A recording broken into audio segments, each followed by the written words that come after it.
Hoje é uma das aulas mais importantes, não que as outras não sejam importantes, mas é que hoje tudo aquilo que nós vimos a respeito da criação, lá nas nossas primeiras aulas até agora, é a parte mais prática de como que tudo aquilo funciona na aplicação da salvação na vida do ser humano, né? Então nós estamos salvos, existe um plano de salvação, da qual nós estudamos até agora parte dele, né? A criação do homem, a criação das coisas, a vinda do Filho de Deus, do Espírito Santo, a reunião do povo de Deus, que é a igreja. Mas agora a gente vai ver como é que Deus, nesse plano de redenção, aplica tudo isso que foi determinado antes de todas as coisas existirem, aplica isso nas nossas vidas, que é o que nós chamamos de soteriologia, que significa doutrina da salvação. Então, o que nós vamos estudar hoje? Doutrina da salvação. Como é que ela se aplica na nossa vida? Tá? Soteriologia é doutrina da salvação. Vamos lá, então. A palavra é formada a partir de dois termos, explicando um pouco de onde vem esse termo, tá? Por dois termos gregos, aquele ali que eu não sei dizer o nome, que é soteros, que significa salvação, e logos, que significa a palavra, princípio ou ensino, tá? É o estudo de como o Evangelho de Jesus e a fé nele aplica a salvação aos homens, e, resumidamente, a doutrina da salvação se divide basicamente entre dois grupos, entre as pessoas que acreditam que para ser salvo existe uma conexão entre a atividade de Deus e aquilo que Deus faz para cooperar, aquilo que o homem faz para cooperar com Deus nesse ato de salvar. E existe um grupo que entende que Deus faz tudo sozinho, desde o princípio, e a gente só responde com fé. Tá? Inclusive, a fé é um dom dado por Deus. Isso a gente chama de sinergismo. Então, a primeira, os que entendem que existe uma cooperação entre o homem e Deus para salvar, é o sinergismo, ou mais conhecido como arminianismo. E os outros entendem monergismo, vem de um só, né? Só Deus faz e a gente só responde. Tá? Basicamente, essa é toda a divisão que existe, toda a discussão que existe a respeito da salvação, desde quando Cristo veio à Terra, os discípulos começaram a escrever as suas cartas, o Novo Testamento foi formado, né, os teólogos, os primeiros cristãos começaram a discutir, a estudar sobre isso. Então nós temos aí em torno de 2000 anos, mais ou menos, daí para frente, de história entre, será que Deus coopera? Será que Deus faz tudo sozinho ou será que nós cooperamos na salvação? Então eu só estou dizendo isso já de cara para lembrar os irmãos que essa discussão ela não vai ser terminada aqui. Tá? Nós vamos dizer basicamente qual é, inclusive, a posição majoritária dentro da teologia, pelo qual a gente abraça, mas, de toda maneira, os irmãos, em tudo a respeito disso, são livres para abraçar uma ou outra doutrina, de modo que, novamente, essa discussão ela não vai se encerrar aqui. Ela existe desde quando o ensino e a pregação da palavra existe. A gente coopera ou a gente não coopera? A gente responde ou a gente não responde? Isso é uma discussão que nós só vamos levantar, mas ela não vai se encerrar. Tá, gente? Então, assim, 2000 anos de história se dividem entre esses grupos. Deus faz tudo sozinho e a gente coopera com alguma coisa. Tá? Começando, então, antes de falarmos sobre a doutrina da salvação propriamente dita e o primeiro ato a respeito do projeto de salvação, que é a eleição, a gente precisa primeiro falar sobre a graça comum, que é diferente da graça salvadora, que é essa que nos trouxe até onde nós estamos. O que é graça comum? O termo comum tem a ver com geral, certo? A Bíblia diz em vários momentos, em várias passagens, por exemplo, que a chuva cai sobre justos, cai sobre a horta de justos e injustos, que o sol nasce sobre justos e injustos. A Bíblia diz, nesse contexto geral de graça comum, que o favor de Deus ele é dado sem medida, simplesmente porque Deus quer dar o seu favor, quer abençoar, com base no quê? No merecimento das pessoas? Com base na pessoa de quem ele é. Ele quer abençoar. Ele abençoou o negócio do crente, assim como ele abençoou o negócio do não crente. A graça comum, nesse sentido, tem a ver com o benefício que Deus entrega a crentes e não crentes. Tá? Isso a gente vê em várias esferas da sociedade, como a gente vai ver daqui em diante. Então, uma pequena definição.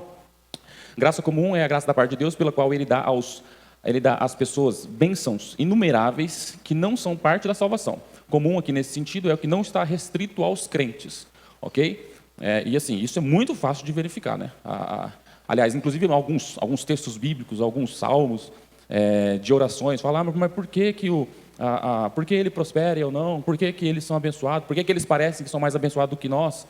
E aí, nesse sentido, porque Deus deseja, quer, pelas circunstâncias que existem nele, abençoar a todos ou derramar o seu benefício sobre todos de maneira indistinta conforme ele quer, para um propósito, da qual a gente vai ver daqui em diante. Tá? Então, graça comum nesse sentido o favor de Deus, tá? A favor, nesse contexto geral, a todo mundo, indistintamente se está na igreja ou fora da igreja. Não é? Bom, a diferença então sobre essa graça comum, ok? Que é o favor que Deus dá para a graça salvadora. Em primeiro lugar, o favor de Deus a todos os seres humanos não os trazem a salvação. O que traz o homem à salvação? Aquela graça que Deus derrama sobre você a ponto de te atrair para Ele. Agora, o favor que Deus dá em relação a negócios, finanças, casamentos, filhos, educação, tudo isso que Deus abençoa outras pessoas, isso é diferente daquela graça que Deus concede ao povo, à igreja, pelo qual Ele chama e Ele atrai até Ele, certo? Então, a diferença, ela não concede perdão para os descrentes, certo? Não traz a salvação, não é dada aos crentes e descrentes, ela é dada aos crentes e descrentes igualmente, e ela não flui diretamente da cruz. Esse é um ponto principal. Tá? A graça de Deus, antes de existir cruz, ela já existia. Por exemplo, a casa de Potifar foi abençoada. A Bíblia fala que Deus abençoou a casa de Potifar, e ali José estava ali trabalhando, cooperando com tudo que estava acontecendo, mas a Bíblia fala que tudo que era de Potifar prosperava. E Potifar não era um judeu, não era povo de Deus. A graça de Deus, a graça comum, o favor de Deus cai sobre ele, sobre quem Ele quer. Isso já nos diz agora um pouco a respeito de gratidão, e contentamento, porque não quer dizer que algo pelo qual eu faça um negócio, por exemplo, que eu abro um negócio e ele deu certo, mas o negócio do descrente deu muito certo. Por qual razão? Várias razões e circunstâncias. Inclusive porque às vezes ele está mais capacitado. Aí eu vou te dar o meu próprio exemplo. Eu já tive uma loja de venda de produtos evangélicos, Bíblias, CDs, presentes e tal. Ela deu certo por 1 ano. E antes dessa loja começar a dar problemas financeiros para nós sentamos e decidimos que era melhor a gente encerrar. A gente cumpriu o propósito pelo qual a gente se propôs a fazer no início, mas só naquele propósito a gente não ia ter lucro. E a gente decidiu encerrar. Aí eu pergunto, mas será que Deus não foi gracioso comigo assim como Ele foi com os outros? Porque um erro que eu cometi, eu estava em pecado, o que aconteceu? Não. Isso quer dizer que eu preciso entender que Deus abençoa as pessoas, inclusive não crentes, pela sua graça, e isso está nele, o porquê está nele. Né? Qual que é o nosso papel nesse sentido? De colocarmos todas as nossas coisas diante de Deus, para a glória de Deus, para honrar o nome de Deus, para fazer o reino de Deus crescer. E se Ele quiser nos abençoar, amém, glória a Deus, que todo louvor e toda glória seja dele. E se não der certo, como nesse caso da nossa loja, não deu certo, amém, glória a Deus, o propósito é a glória para Ele. Vocês entendem como que a graça comum ela está sobre todas as pessoas, e não quer dizer que porque o descrente ele prospera, quer dizer que eu vou prosperar igualmente porque eu sou filho de Deus? Vocês entendem? O termo graça comum está sobre todos, o favor de Deus está sobre todos.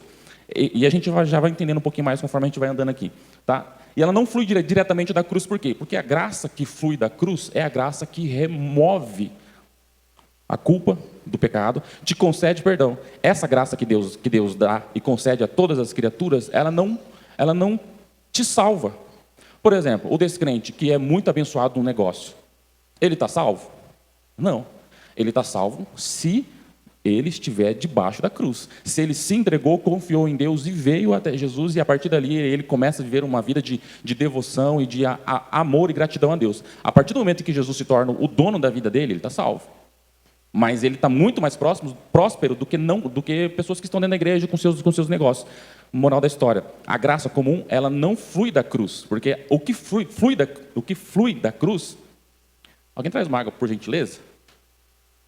Tá, obrigado.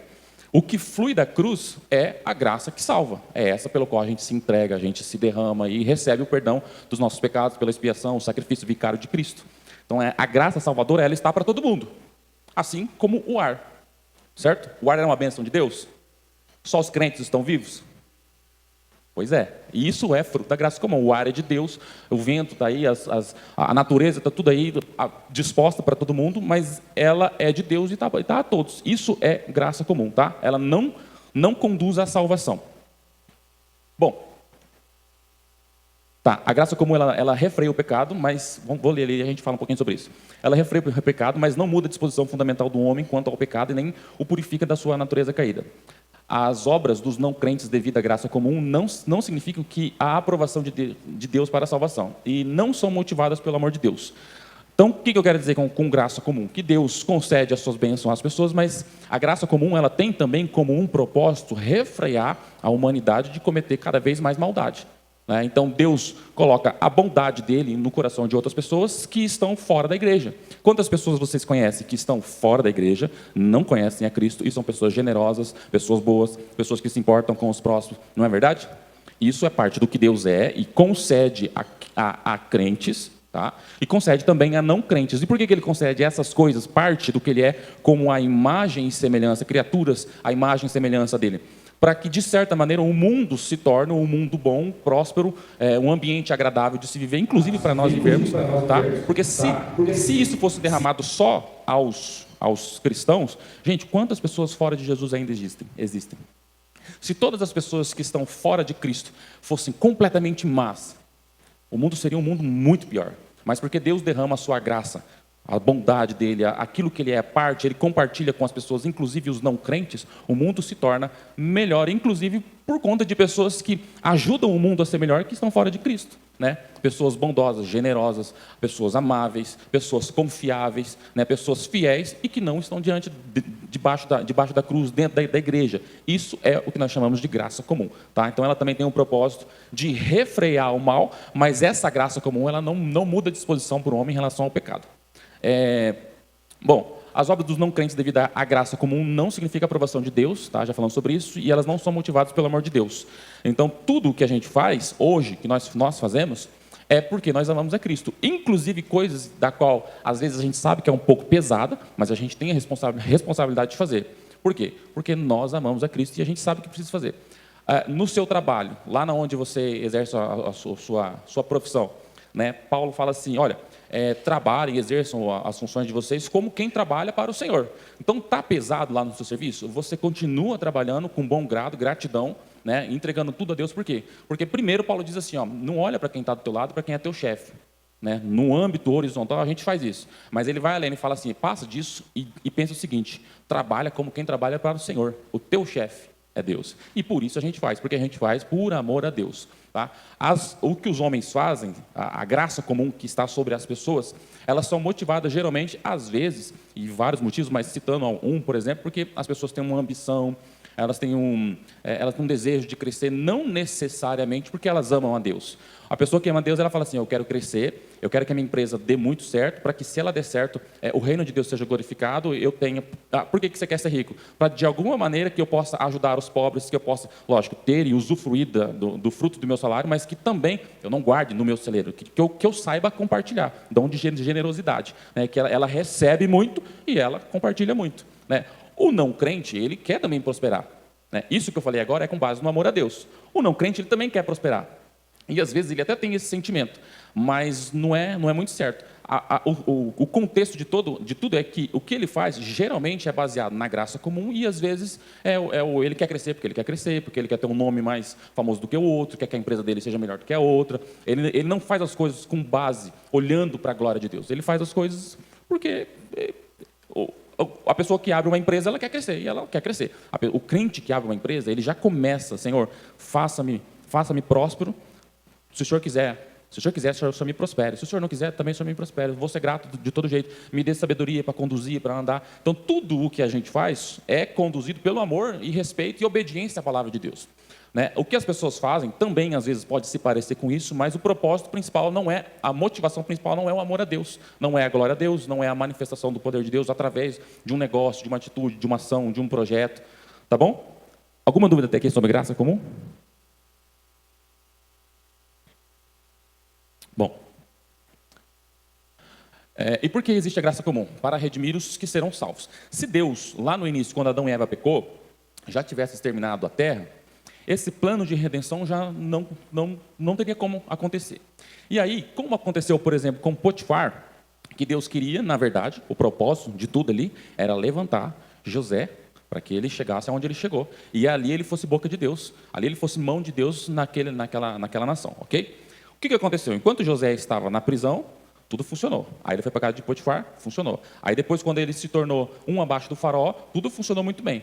Então Deus abençoou com a sua graça toda a nação, o faraó, a casa de Potifar, né, as coisas funcionaram muito bem dentro da prisão. Por que isso? Porque o propósito principal ali era redimir os que serão salvos. O propósito era fazer o nome dele conhecido através da vida de José. E para esse propósito ele foi concedendo graça comum. Vocês entenderam?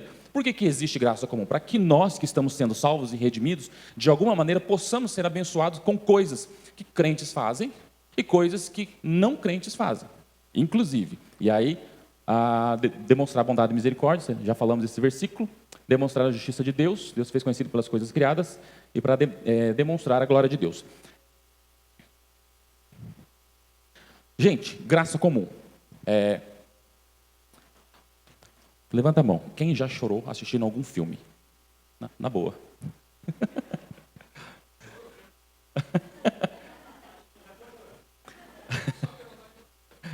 Gente, quantos filmes nós já assistimos e que nós fomos tocados, comovidos?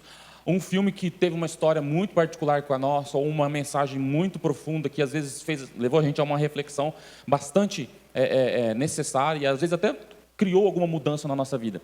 Quantos filmes nós assistimos e fomos abençoados por mensagens que vêm desses filmes, por exemplo, de pessoas que não são cristãs? Vocês acabaram de me provar isso. Quantas músicas não cristãs que eventualmente você está em algum lugar, ou você está, enfim, ela tocou na rádio, você ouviu aquela música, uma frase daquela canção, aí você falou, e não é que é verdade?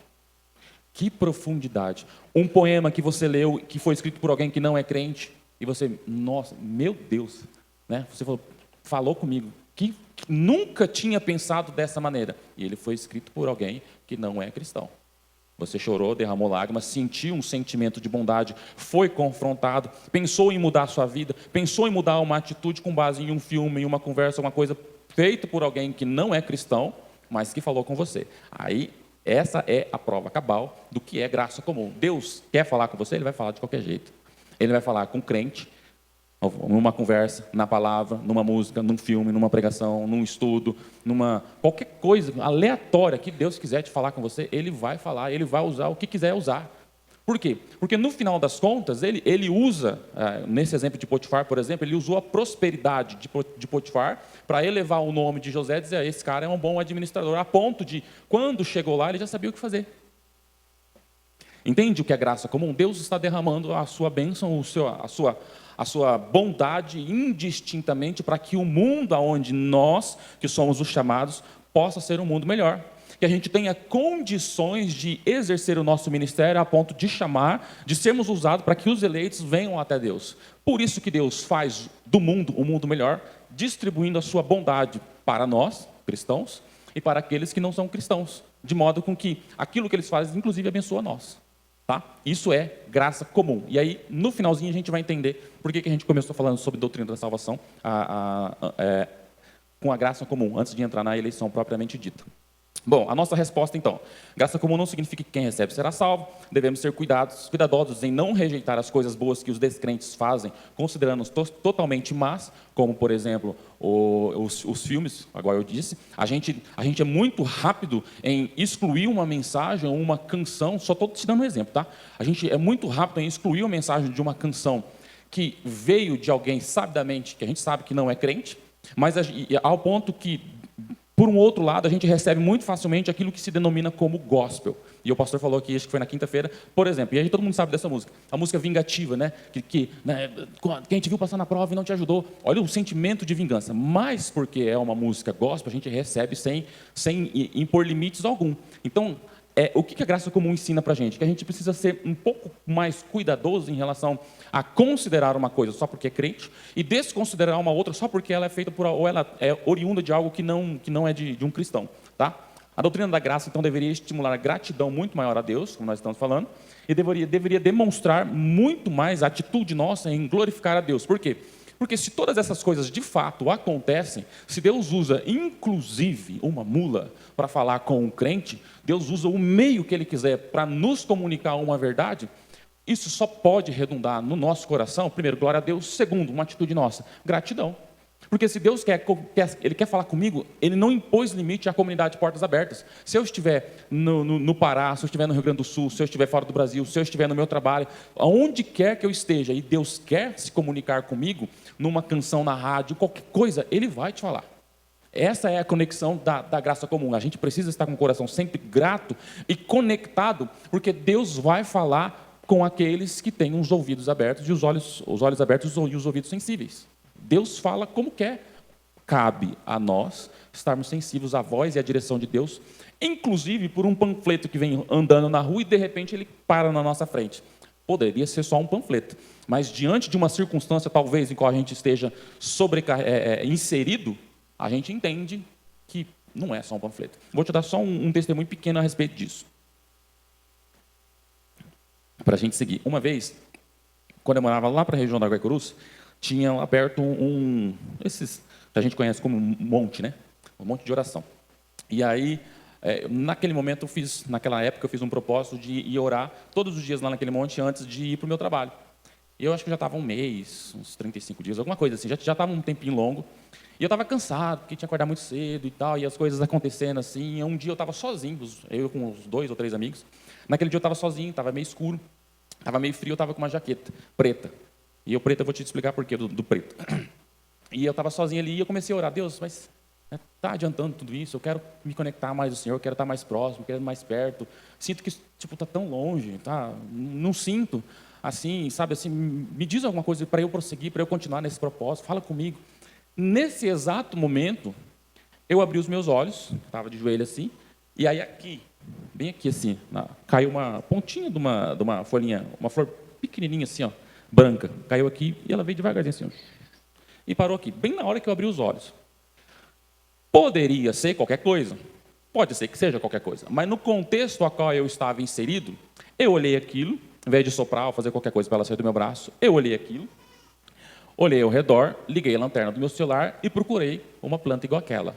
E eu não achei uma. Ainda aquele dia eu continuei, um pouquinho mais, já tinha ficado um pouquinho mais claro. E realmente não tinha nada parecido com aquela flor. Ela veio de algum lugar, certamente. Mas para mim ali, naquele momento ali, que poderia só ser uma planta, gente, uma planta caindo aqui no meu braço, mas para mim não. Para mim foi assim, Deus pegando, conduzindo assim, botando, pá, pronto. Um pingo, para quem sabe ler, é letra. E eu li. Né? Eu falei, ótimo, beleza, entendi o recado. Você entende que Deus, na sua bondade, no seu amor para com o teu povo, Ele não pode, não é que não pode, não seria inteligente, vamos assim dizer, não seria inteligente da parte de Deus restringir, se comunicar conosco só através da igreja? Não, se Ele quer falar, Ele vai falar, como for, na hora que for, quando quer. O que cabe a nós? Com esse coração grato, sabendo de tudo isso, está sempre ligado, né? Quem tem ouvidos para ouvir, ouça, né? Parafraseando aí, quem tem olhos para ver e entender, fica ligado que a hora que ele quiser falar, ele vai falar.